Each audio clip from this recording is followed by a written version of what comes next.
Hello, and welcome to my channel. My name is Jonathan Cohn, and today I will be providing my book review for Star Wars The High Republic Midnight Horizon by Daniel Jose Older. I have been following the Star Wars High Republic books in so much as I've followed the adult, the middle grade, and the young adult. I have not followed the little kid books or the comics, really. I intend that one day I might get into them, but for now I'm mostly focusing on the prose.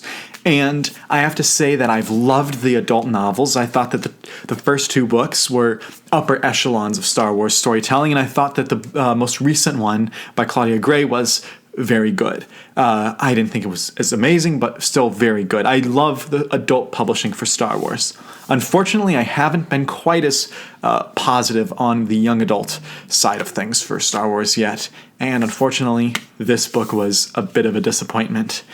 So I have read, of the three young adult novels for the High Republic, I read Into the Dark first, and this is I think the best of the three books. I gave it a pretty positive review, I would say a very good review when I first read it, and after I've had time to think about it, I think it's bumped down to just a mediocre book. I don't really have major problems with it, but I also don't have a lot that I love about it. And then you have the book Out of the Shadows, which was from the second set of books that was released, and I just did not enjoy this book at all. I thought it was very weak. I was very disappointed in the direction. I think that Justina Ireland just isn't as good of a novelist, and I was very disappointed in the direction this book went. And unfortunately, I feel the same way with Midnight Horizon.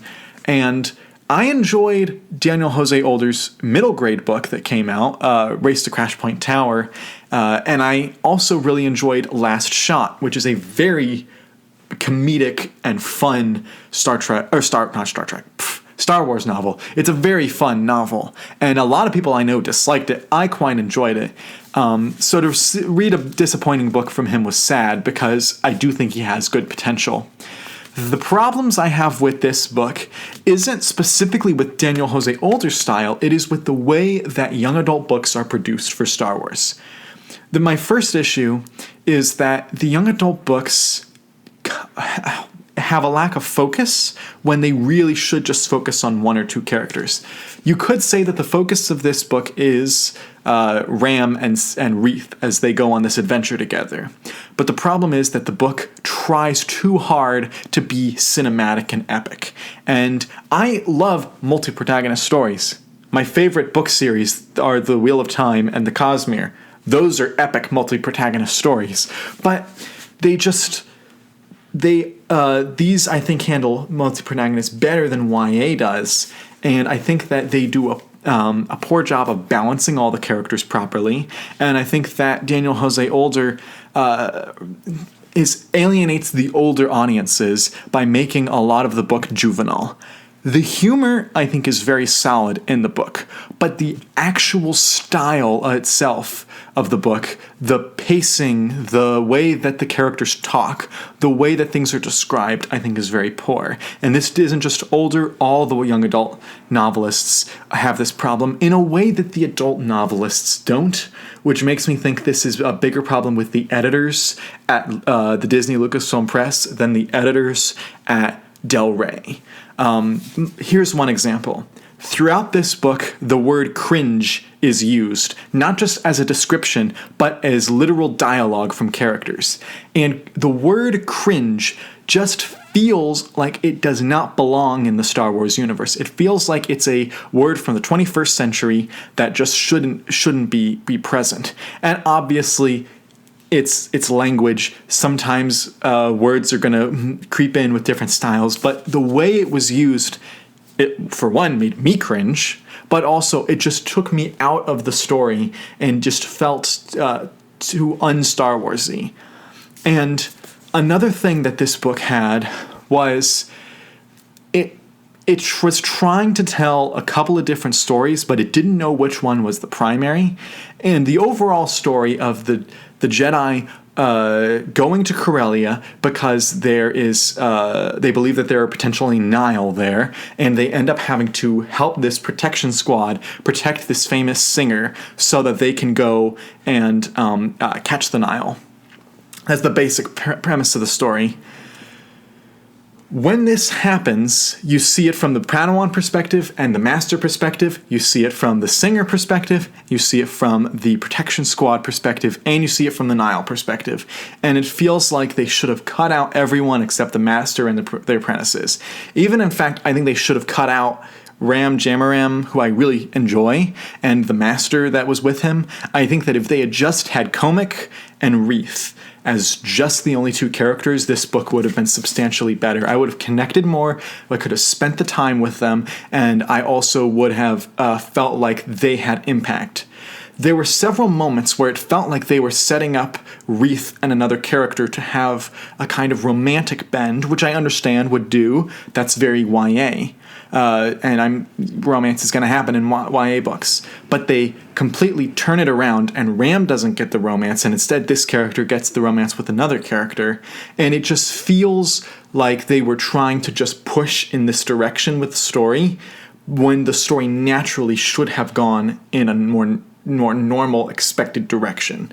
And so because of that, it's not exactly, I won't say it's subverted expectations, but it's subverted tropes. It's subverted natural progression of the story. And so it just makes it more difficult for the reader to buy in, because something's happening on the page that under normal storytelling tropes wouldn't happen.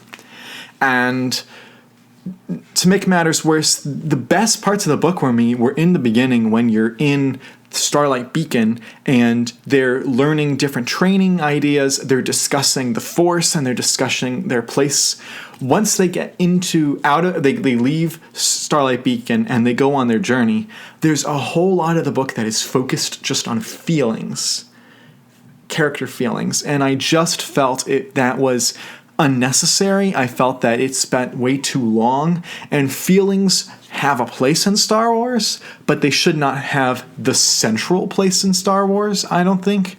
Even the prequels, which dealt heavily with character feelings, did not give off the implication that was the whole story. That was the purpose of it.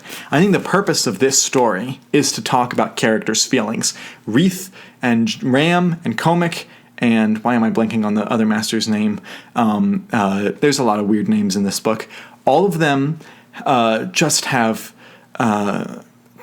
long inner dialogue discussions, sometimes entire chapters where nothing actually happens. The characters are just thinking about their feelings, and it takes up too much time, and it also represents a shift, a paradigmal shift in the Star Wars literature, specifically in the YA genre. And the adult books do deal with feelings, but it seems like it takes a much more of a backseat, and it fits the story better. It's very difficult to describe, but it just seems like it's more cohesive, whereas here it feels like it's more jammed in. And so that's why all those reasons just make it so it just was not an enjoyable experience for me reading this book. Now, even though I dislike the YA genre in general, there are several Star Wars YA books that I really enjoy. And there are several ones, there's one in particular that is almost entirely about two characters' feelings for each other. That's A Crash of Fate, and I loved that book. So character feelings can work, but here it just felt shoehorned in, and it felt like they were trying too hard to have this discussion. And so it just wasn't as fun for me. If I can end on a positive note, I really like a lot of Daniel Jose Older's humor, particularly with the character Buckets of Blood. I actually laughed out loud several times with his character, with Ram, with Wreath. Their connection as two Padawans working together is actually a lot of fun. And so I did feel like I was having fun when I was reading those characters playing off of each other. So overall, I disliked the book. I didn't hate it, and I don't think it is an awful, terrible book, but I do think it is not good, and I do think it is a disappointment. So I would give this book a 4 out of 10. Not utterly terrible, but I'm really disappointed with this, and I fear that this is going to be more of the norm with the Star Wars young adult novels. And that concerns me a little bit, and I always try to be positive. And if you've been keeping track, this is actually my first negative review on the channel, and I don't want to put in the video title rant review or a disappointing book, because I want the review to be more just about a discussion about the book. I just happen to dislike it. But if you liked this book, let me know. Maybe you can enhance my enjoyment of it more by your discussion. If you didn't like this book, tell me why. Tell me what worked, what didn't. How are you feeling about the High Republic books as a whole? Please comment down below. I love reading all of the comments.